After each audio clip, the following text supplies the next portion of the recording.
Prashant, shall we start off? Yes, sir. I don't know if Rakesh will come back or not. Anyway, so let's finish this, please. Oh, Rakesh has come back. I shouldn't have doubted him.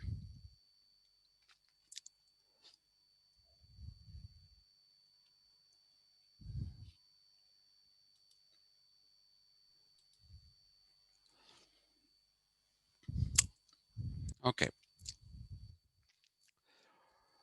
so we were talking about alienation that comes at the level of the bourgeois civil society. And this happens mainly because of the fact that people are competing with each other and are suspicious of everyone else because they think what I could get, somebody else could take it away from me. That is the sense of alienation. So you don't want to be friends. You don't want to say we. You will say I, me.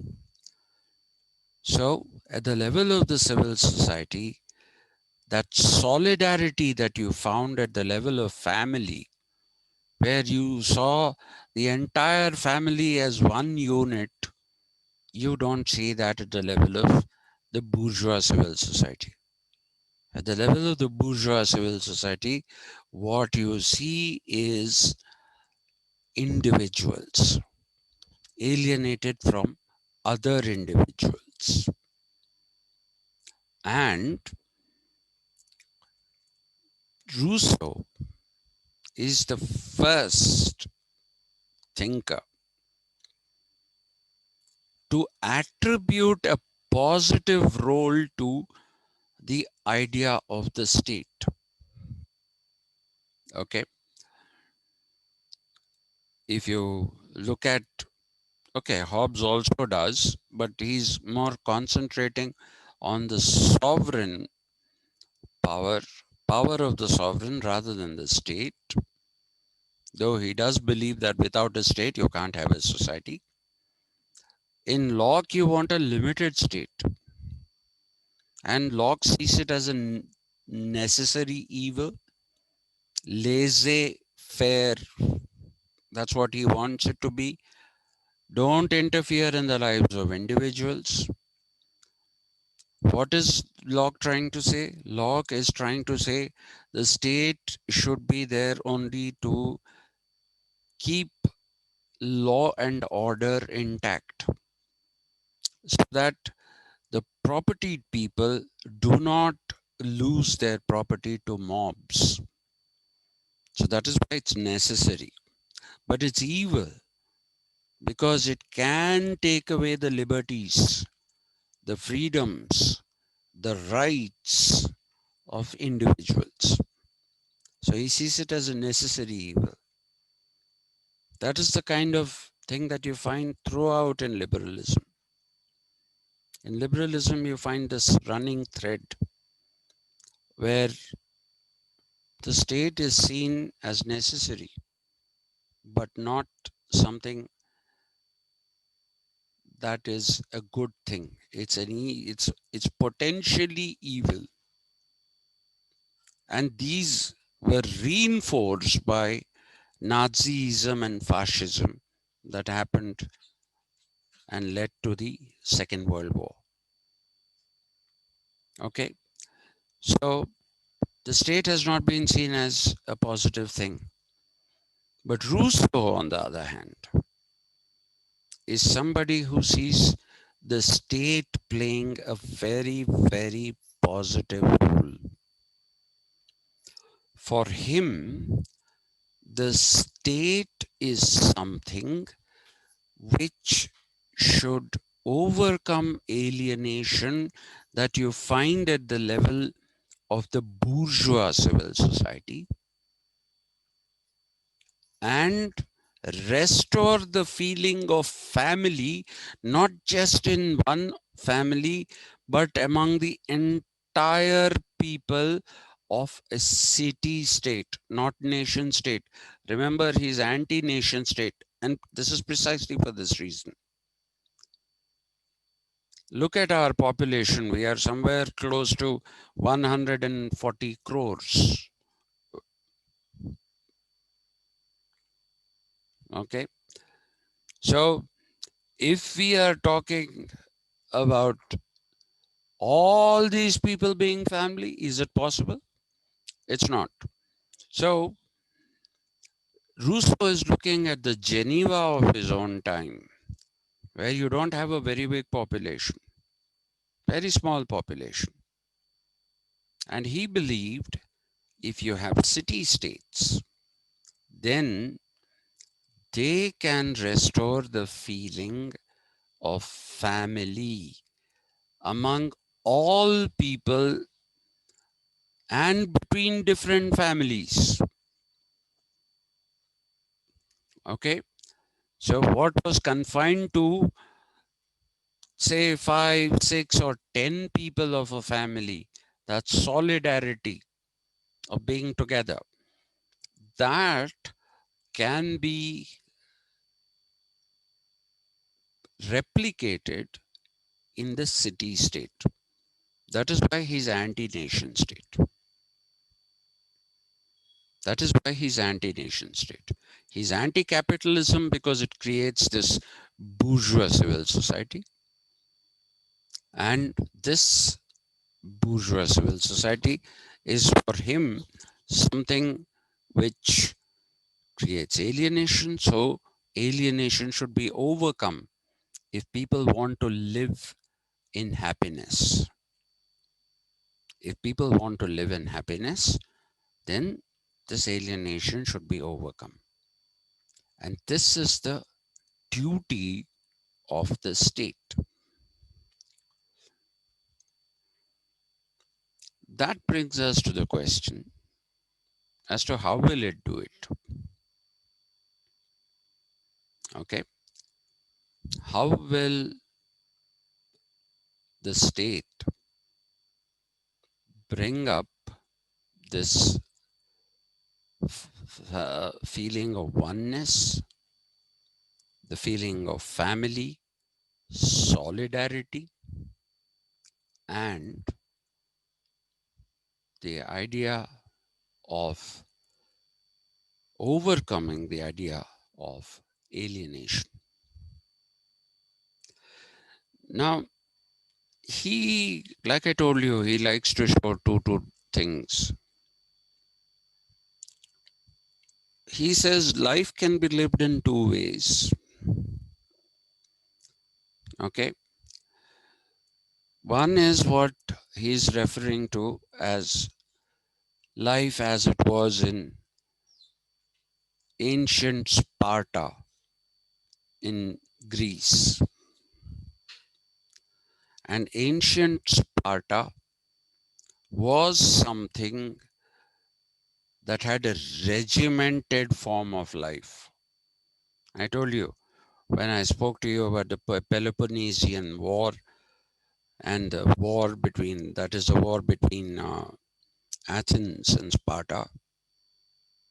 The Spartans lived a very, very austere and simple life. They lived a very austere and simple life and shared everything. They shared everything. There was no division of people in Sparta. So he says that's one way of living. And the other one that he's talking about, the other way of living, is he says living in an unknown village somewhere in nature. Okay, an unknown village because there is no village like the one that he's talking about. Somewhere in nature. So, what does he mean by that? People are living a life of solidarity in nature, like he talked about the noble savage, like that. People are living a happy, commodious, non alienated life in nature, enjoying the products of nature equally, which is what it is for the Adivasis. The Adivasis, if you take them out of the forest, they can't live. They won't be able to live. For them, the forest is the life. Okay, so I think I must have told you this once before. Even if they want to take honey, they don't take out an entire beehive. They take only half of the beehive. Why? Because if you take the entire beehive, then the honeybees go away somewhere else. If you take only half of it, then the bees will return, to rebuild that hive again. That is one form of living. That is what he wants. He says you can live like that also. Either you live a completely regimented life, like it is in Sparta, but there's equality. It might be regimented, but it is equality. There is authority there. Here, no. You're in nature, you're taking the fruits of nature, and you're living a non alienated life. There doesn't seem to be any kind of, uh, what should we say? There doesn't seem to be any kind of authority here. So people live a self regulated life. In either of these two, whether it is Sparta or whether it is this unknown village in nature, life will be egalitarian. Egalitarian is equalitarian. Egalite, Egalite with an accent like this. Egalite means equal. So egalitarian comes from the French word egalite. In English, also people only use egalitarian. Very few people use equalitarian. In fact, some people say that's not a correct grammatical usage, but that's not the idea. You can say equalitarian, but egalitarian somehow sounds better. So you can live an egalitarian life. You will, not you can, not you. People in either in Sparta or in this unknown village somewhere in nature, there is no hierarchical society. Society is not hierarchical. Even in Sparta, despite the presence of an authority, life is egalitarian. You don't have classes. You had that in Athens. You had the citizens, the non-citizens, you had the slaves. Sparta wasn't like that. So, the nature of living in either of these two states is commodious, sharing, caring for each other, and living like a species being, not like individuals, not like atoms, not like atoms, but like an entire species. Judith Schlar wrote a seminal book on Rousseau, and in that she emphasizes these two things. She called her book Men and Citizens. Okay, that's what she called her book.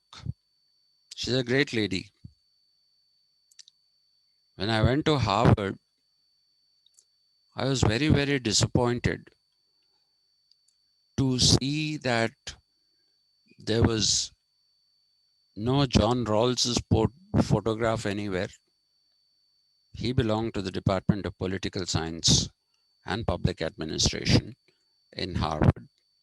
They had photographs of not so great people like uh, Samuel Huntington, Robert Putnam.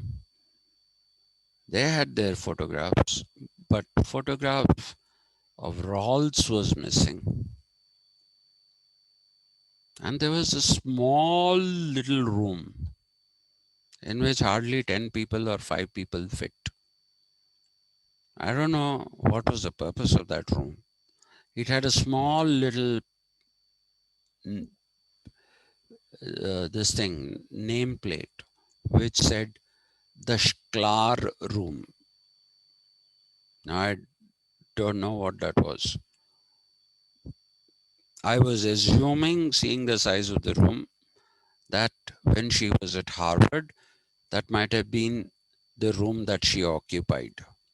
That must have been her room. That's why it was called the Sklar room.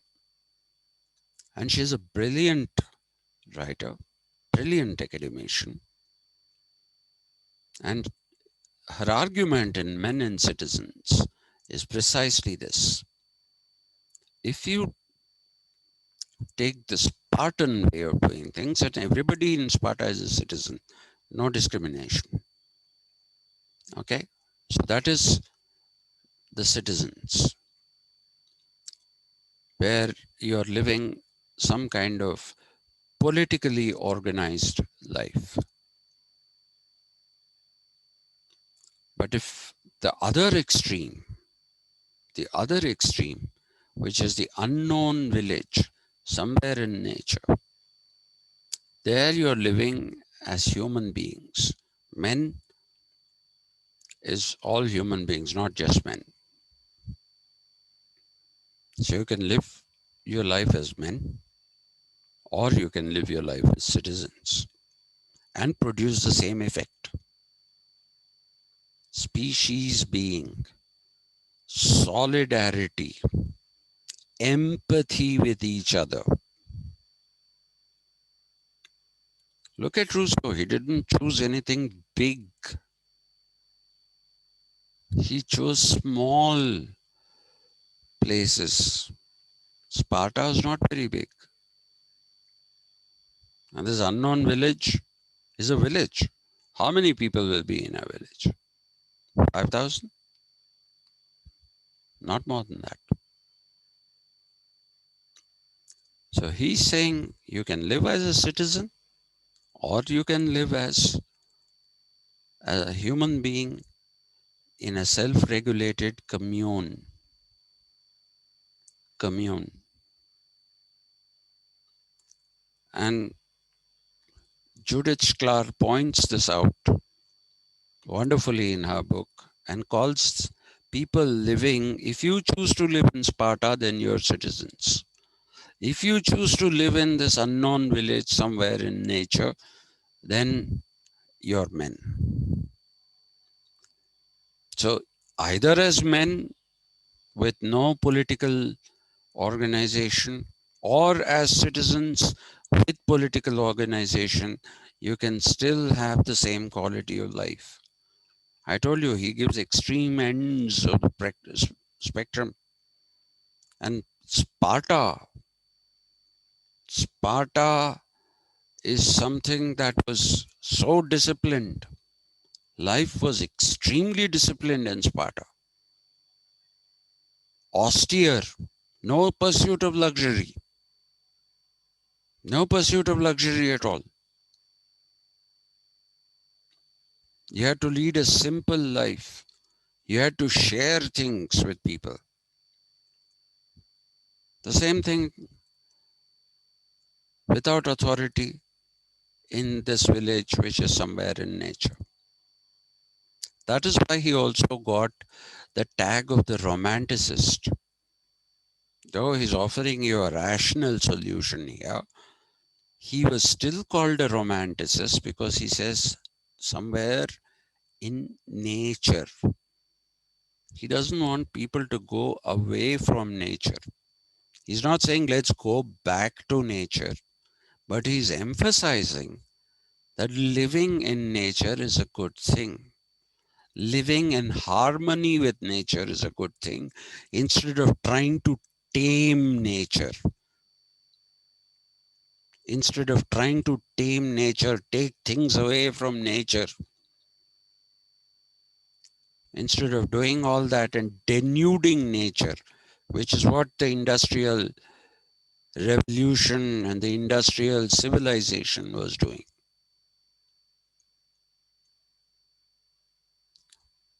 So, men and citizens, two solutions for happy and commodious way of life. The two states here is not a state, the state of being, you say, right? That is how you have to understand that.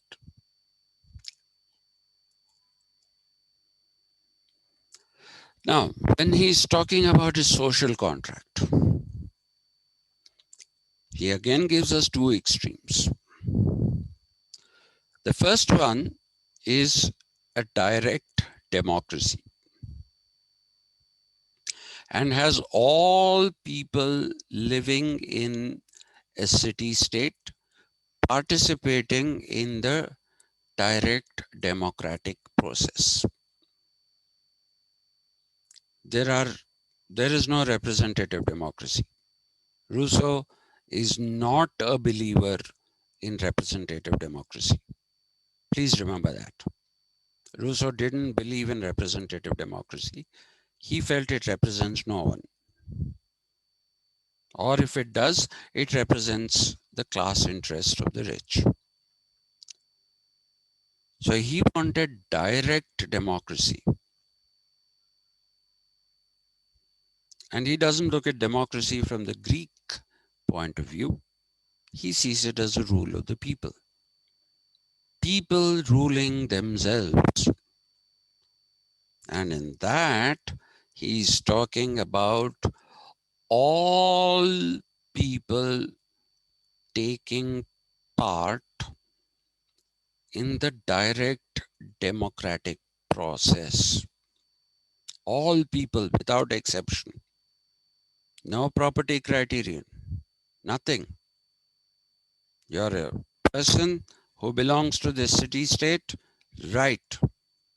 You're a part of the decision making process. You have to take part in this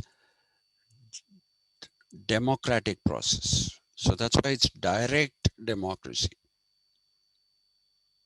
This for him is one way of reaching the general will. I will come to the general will very soon. What is the general will? The other alternative that he proposes to this direct democracy, where everybody is taking part in the city state, in the democratic process, is not having a democracy at all. Having one universal legislator, one enlightened person, one extremely enlightened person who knows what is good for all.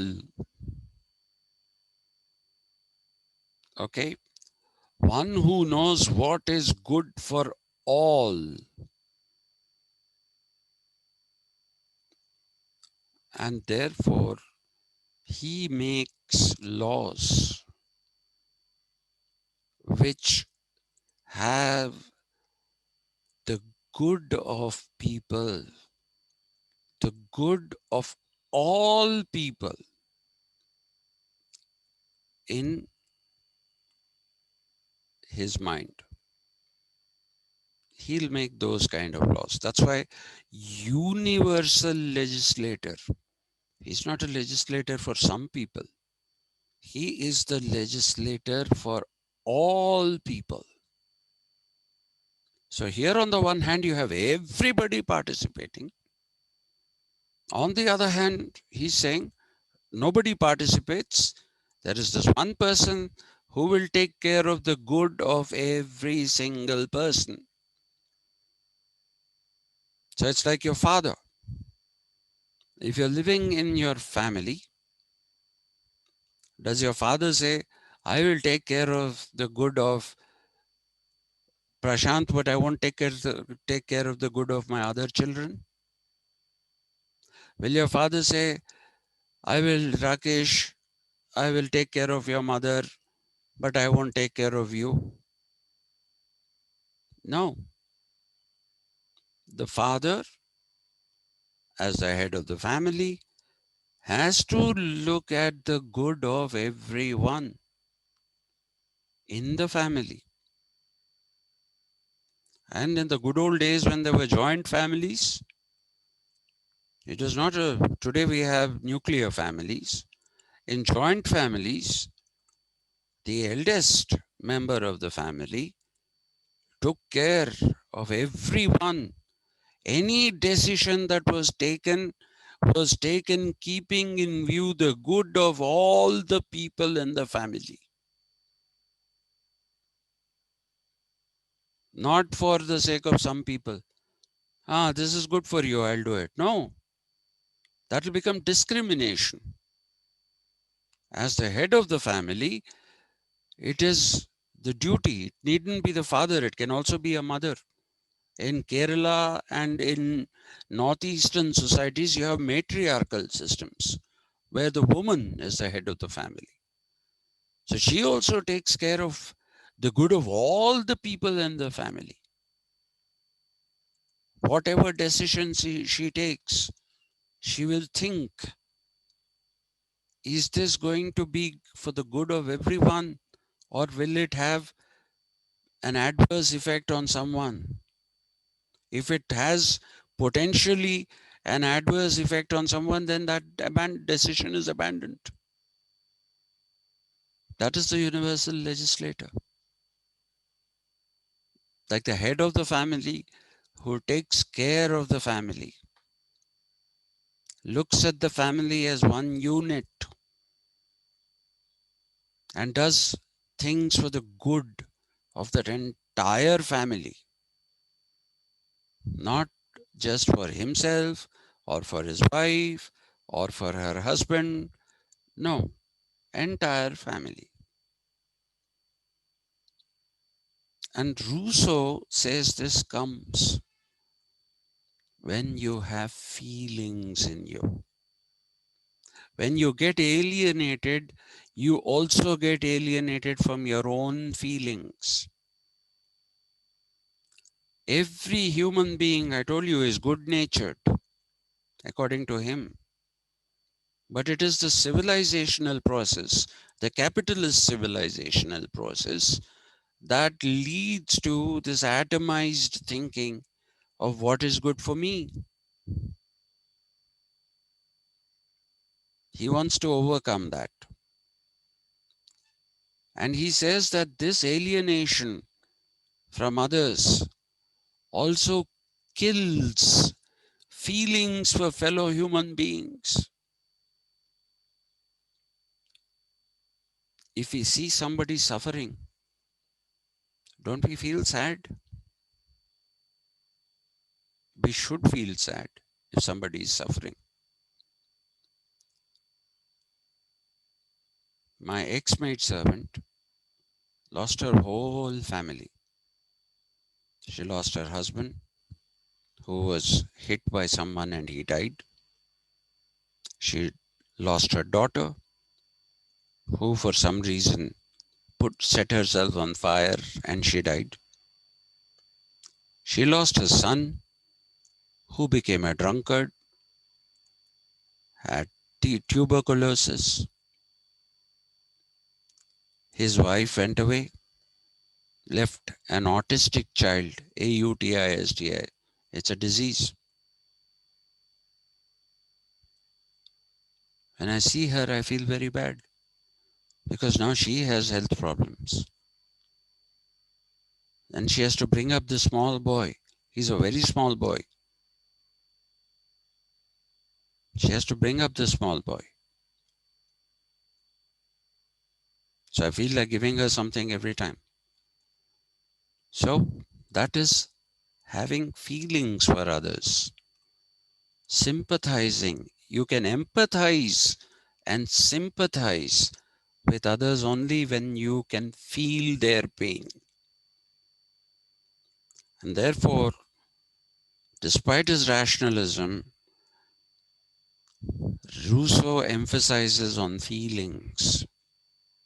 He's not cold bloodedly rational.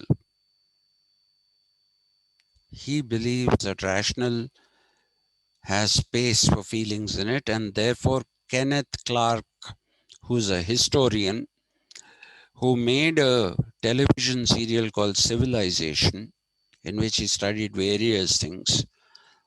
In that, he said, when he was talking about Rousseau, he said, if Rene Descartes said, I think, therefore I am, then Rousseau said, I feel, therefore I am. If you don't feel for others, your existence is a waste. It's wonderfully paraphrased by Kenneth Clark. It's also now available as a book. Okay, Civilization. In that book, he writes this. Rousseau's philosophy can be summed up in this one line. I feel, therefore I am. Now, either of these mechanisms, universal legislator or direct democracy, will have the realization of the general will, which is the social contract. So, what is the general will? The general will is not a majority will.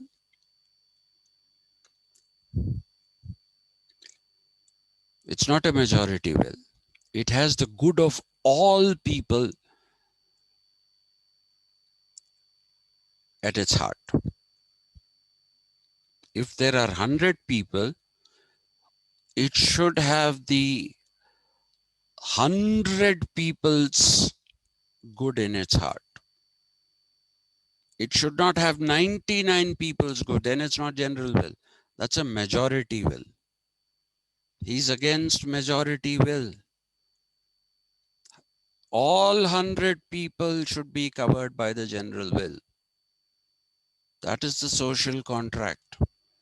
The social contract should generate a general will that works for the good of all people without exception.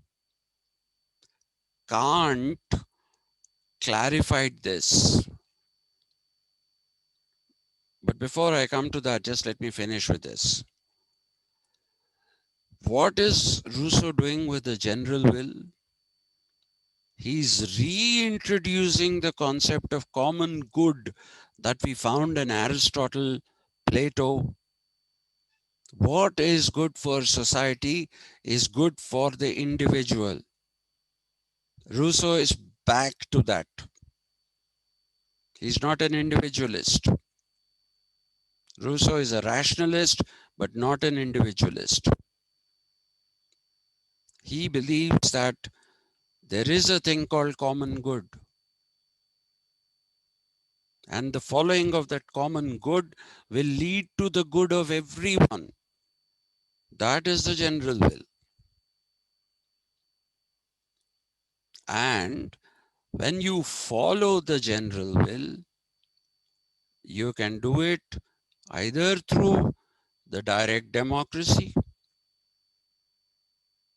You can reach the general will through direct democracy in a city state or through the universal legislator, where the universal legislator is also talking about the good of all. Otto Gierke, OTTO, Otto, Gierke, Gierke explained the general will as, he said, imagine a situation where you're fighting a war. When you're fighting a war, even if you don't like the soldier who's next to you, but if he's also fighting the war on your side, you will not try to kill him because you have a common goal. You have a common goal, that is to defeat the enemy. You will sink your differences. Similarly, during a revolution, all people come together and say, let's get, I mean, if you want to throw out a dictator through a revolution, then you will say, let's all get together. So Gierke said, it is an ongoing revolution. A revolution without an end is the general will. And that will overcome the alienation. People now don't see themselves as, I am not you. You're different from me. You don't. Because when you're fighting for a revolution, you're fighting for a common cause. The common cause is the common good. That is why you're fighting for it. That is why the post-colonial states are different from the Westphalian states. The post-colonial states came into being as a response to overthrowing colonialism. So all kinds of people came together. So Indian nationalism is so strong today. 75 years later, people said it won't last 5 years. But nearly 75 years later, we are still one nation. We forged a common identity, Indian identity. Those things are going is a different issue. I don't want to go into that. So the general will, because people are fighting on the same side, Gierke says, will overcome alienation. Or if the universal legislator creates laws that are good for everyone, then you have overcome alienation. Species being is restored. Immanuel Kant re-articulated the general will as a moral categorical imperative, and he called it a transcendental principle, and he called it goodwill. Goodwill is the will that is good. Good for whom? Good for all. Morally, it is good for everyone, not for one person. Transcendental, because it's not like this is good for this time in this space. No, any time, any space, anywhere. Goodwill is goodwill. It transcends time and space.